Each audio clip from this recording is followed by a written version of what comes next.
Gotta say, I like my new filming spot because I get to sit in a spinny chair. Hello everybody, welcome back to my channel. If you're new, welcome. My name is Boston. Sorry if I have a bit of a raspy voice today. It's flu season. Love that. So yeah, my voice may be a little bit off, a little bit weird, but just ignore that because we're talking about some good books today. Today, I had this idea. I had this idea a while ago that I wanted to do a video talking about scary movies that would correlate to books. I just wanted to do a spin on the original, if you like this movie, read this book, you know, thing. Or if you like this book, read this book, whatever. So I wanted to do a little spin on it. So I included some scary movies for spooky season. I'm so excited to talk about these books. I think I picked some really good books that correlate really well to the movies. And I think I picked some movies that everybody at least has heard of. So we're good. So even if you've never seen the movie, if you've read like one of these books and you like it, then you can watch the movie because you'll probably like it. So you'll find some new movies to watch, you'll find some new books to read. It's gonna be good for everybody. And I can't wait to get started. Let's dive in.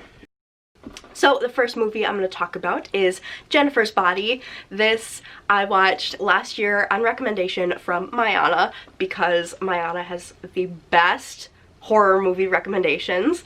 And I knew I had to watch this because it has Megan Fox in it. And I heard that it was gay, so I was like, alright, let me look into this. So I looked into it, I watched it, and it was one of my favorites of last year that I watched during spooky season. So the book that correlates with this movie and the book that inspired this whole video is Foul is Fair by Hannah Capin.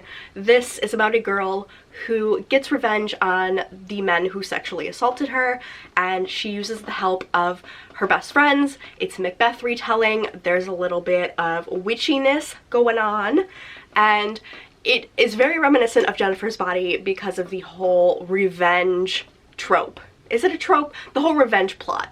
And I live for it. This book is one of my favorites of the year.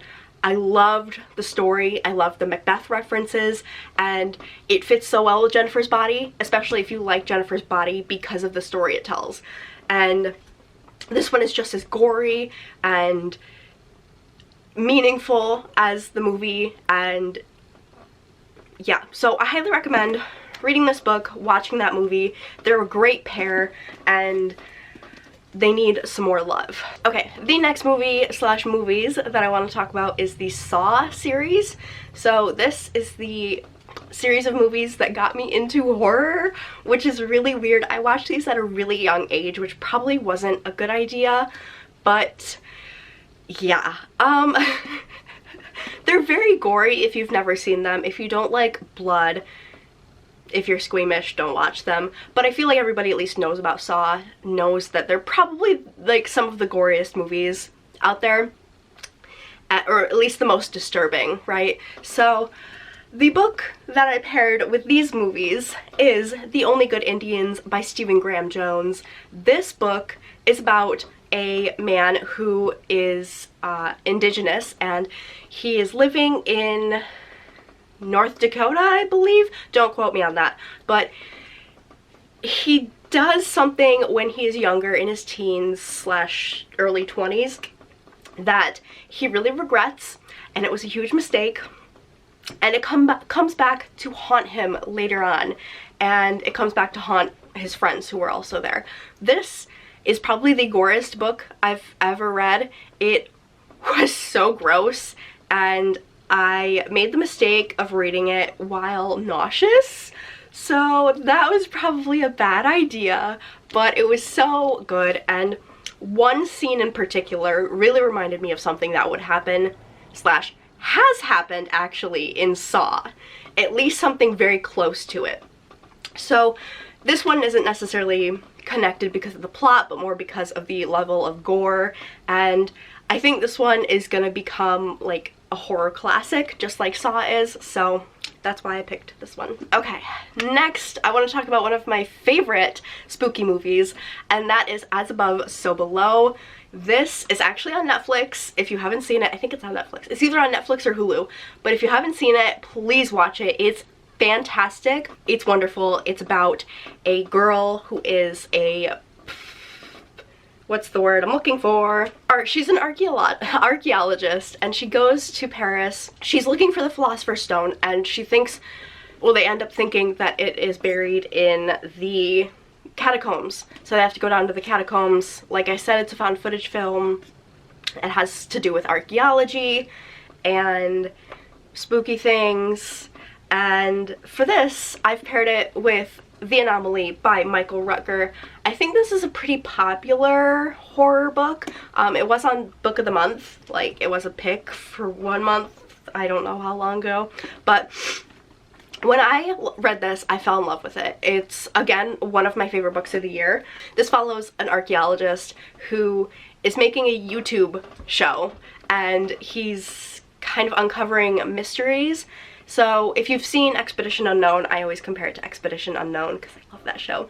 But it's very much like that, but it basically is like a found footage book, and it follows them going into this cave system, but they end up getting a little bit more than they anticipated, and there's like a whole team there. It's wonderful, and if you liked As Above, So Below, pick this up because they're very, very similar. Okay, next up, I will be talking about the movie The Babadook.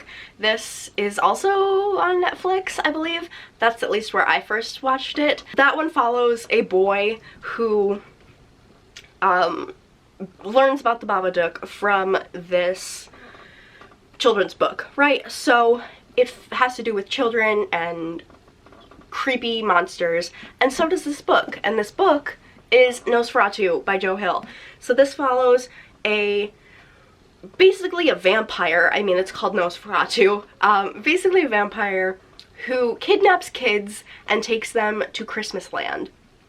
And I think the parallel between the kids and the monster and the correlation there really connects the two. But yeah, I really like this book. It's quite long actually for a, you know, horror book. It's almost 700 pages long, but it is well worth the read. There is also a TV show currently ongoing for this, which I've seen a couple episodes from it. I, of course, never picked back up from where I left off, but yeah, there's also a TV show if you're interested in that. The next one I have picked is Black Swan, and this I feel like everybody knows about because it's a pretty popular movie. So this follows our main character, who's a ballerina, and the main character is played by Natalie Portman. Natalie Portman is wonderful and I love her. But this follows a ballerina slowly descending into madness because she, you know, has got this role of the Black Swan. And the book I've paired with this movie is Tiny Pretty Things. This is a YA thriller that follows a bunch of ballerinas going to this ballet school, ballet company in New York City, and they are ruthless. They are out for blood. They are willing to do whatever it takes to get to the top, to get the spot they want, even if it means possibly killing somebody. And this was wonderful. It was like candy to me. It's kind of like a reality TV show in the way that, like, you're just there for the drama. Like, it's kind of like all drama and it's petty, but you love it, you know? And that's how I felt with this one. It was so, so good. I'm currently reading the second book and it's just as good. But yeah, I just live for the drama in this series and the slow burning insanity of some of the characters and some of the immediate insanity of some of the characters. But yeah, definitely check this one out. I haven't seen a lot of people talk about it, so yeah. So the final book that I want to talk about, or the final movie that I want to talk about, is The Blair Witch Project. This is another found footage film, probably my favorite spooky movie of all time. I watched this last year for the first time and I was blown away by it. I was blown away not only by the movie, but the whole story behind the movie, which is that it was filmed for like super cheap, and as cheap as they can make it, and most of the movie is improv. They basically just told the actors what they were going to be doing for the day, like what the, I guess, plot was for the day, for the movie, and they did their thing and they filmed it. Like, that's just amazing to me, and I really love that movie. But enough about that. If you liked The Blair Witch Project, then I suggest reading Plain Bad Heroines by Emily M. Danforth. This doesn't come out until October 20th, so just know that. This is an arc that I read. Also, very big for a horror book, but this follows two plot lines, so it's okay. The first plot line is in the 1900s/1910s, I think, and it takes place at a boarding school for girls, and all of these weird occurrences that are happening. And this is sapphic, by the way, if you didn't know. Emily M. Danforth also wrote The Miseducation of Cameron Post, so keep that in mind. But the second plot line then follows three girls who are in this movie that will be following what happened in, you know, the 1900s to this boarding school, because there was a book about it, and there was this whole thing, right? So they're basically making a movie. I won't go into much more detail because that would be borderline spoiler territory, and I don't want to accidentally spoil you guys. What is this piece of hair doing? Oh my goodness. Oh my. Hello there, sir. There it is. But yeah, this one was really good and really unique, unlike anything I've read before. And the plot twist kind of happened in the middle of the book, which is new, but it really surprised me, and as soon as I hit that plot twist, kind of, I was like, oh, this is gonna be good, you know? So it wasn't a huge plot twist, but you just kind of like find something out and you're like, this is where it starts getting good, you know? But yeah, this was fantastic, and if you like The Blair Witch Project, check this one out. Alright guys, that is going to be it for this video. I hope you enjoyed. If you have any movie/book recommendations for me, leave them down below. I will gladly accept any and all of them. But yeah, that's gonna be it for today. Thank you so much for watching, and I will see you in the next one. Bye-bye.